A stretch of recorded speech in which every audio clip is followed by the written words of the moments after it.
méditation de la communauté des disciples du Christ vivant en ce samedi de la 20e semaine du temps ordinaire, année liturgique A. Évangile de Jésus-Christ selon saint Matthieu, au chapitre 23, les versets 1 à 12. En ce temps-là, Jésus s'adressa aux foules et à ses disciples, et il déclara: les scribes et les pharisiens enseignent dans la chair de Moïse. Donc, tout ce qu'ils peuvent vous dire, faites-le et observez-le. Mais n'agissez pas d'après leurs actes, car ils disent et ne font pas. Ils attachent de pesants fardeaux, difficiles à porter, et ils en chargent les épaules des gens. Mais eux-mêmes ne veulent pas les remuer du doigt. Toutes leurs actions, ils les font pour être remarqués des gens. Ils élargissent leurs phylactères et rallongent leurs franges. Ils aiment les places d'honneur dans les dîners, les sièges d'honneur dans les synagogues et les salutations sur les places publiques. Ils aiment recevoir des gens le titre de rabbi. Pour vous, ne vous faites pas donner le titre de rabbi, car vous n'avez qu'un seul maître pour vous enseigner, et vous êtes tous frères. Ne donnez à personne sur terre le nom de Père, car vous n'avez qu'un seul Père, celui qui est aux cieux. Ne vous faites pas non plus donner le titre de maître, car vous n'avez qu'un seul maître, le Christ. Le plus grand parmi vous sera votre serviteur. Qui s'élèvera sera abaissé, qui s'abaissera sera élevé. Acclamons la parole de Dieu. Méditation. Bien-aimés du Seigneur, Dieu soit loué en tout temps.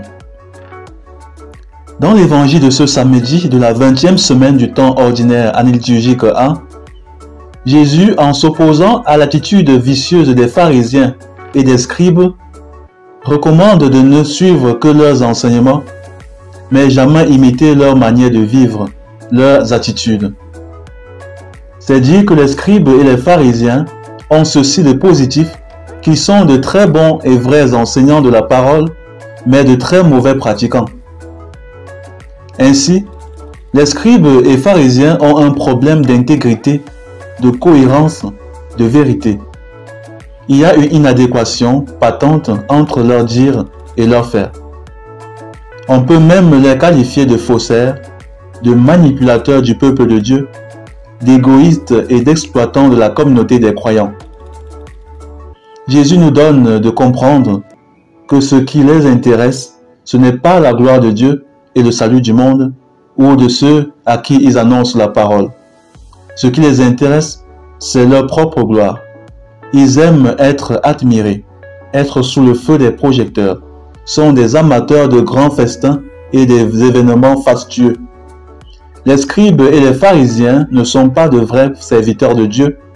Ils exploitent le privilège d'une maîtrise intellectuelle de la parole de Dieu pour s'attirer frauduleusement l'attention et les soins de la communauté.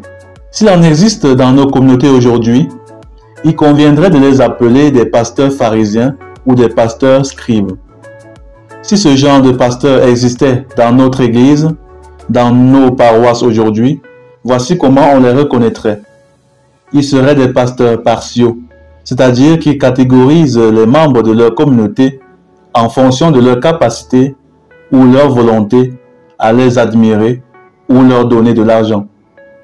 Ils valoriseraient et se feraient proches des nantis de la communauté et dédaigneraient les démunis. Ces pasteurs seraient capables d'insulter les pauvres sans vergogne. Si ces pasteurs pharisiens ou scribes existaient dans nos paroisses, nous les reconnaîtrions par leur âpreté au gain. Ils traiteraient la communauté comme une industrie productrice de l'argent et ne se soucieraient pas de conduire les fidèles vers le Christ qu'ils cherchent et souhaitent ardemment rencontrer. Ces types de pasteurs, si à jamais ils existent réellement, pourront se reconnaître par leur inhospitalité. Ils n'accueilleront presque pas les fidèles. S'ils en accueillent, il s'agira des fidèles distingués qui pourront leur apporter des présents sans oser leur demander un service spirituel, mais seulement leur amitié. Bref, le pasteur pharisien, très beau parleur, prêche pour les fidèles. C'est à eux que le Seigneur s'adresse et demande de se convertir, pas à lui. Il est saint sans jamais vivre l'évangile.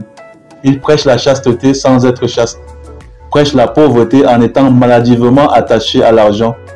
Prêche l'humilité, l'obéissance, en étant rebelle à son évêque ou son supérieur de communauté et en aimant la vaine gloire.